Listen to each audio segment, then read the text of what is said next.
Yeah. Ano yan eh?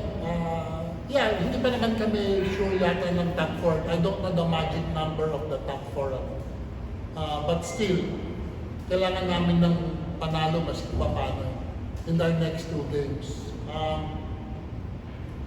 Sabi ko nga, pag nasa top 4 tayo, malakas ang kalaban sa baba kasi umakyat yung mahina. Hindi ko sabi mahina kami, pero yung, di ba?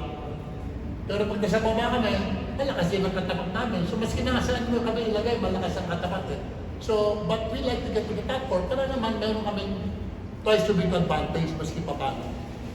So, yun yung ano namin, yung goal namin. What's your experience against Mongolia? Malaking test sa inyo, considering na sabi naman natin nangyayari sa inyo sa World Press, pag-ibago sa inyo. So, big test for looking for your... Kaya nagpalakas yun kasi kami sunod na kalaban. Kami talaga pinagandaan. Ganun, kung malakas sila, basta gawa lang kami ng paraan. Gaya ngayon, kulang-kulang kami, gawa lang ng paraan. Subok lang, effort lang. Yan. Malakas ang Magnolia, alam naman natin yun. Laban lang. Yun lang yung ano namin. Approaching the game.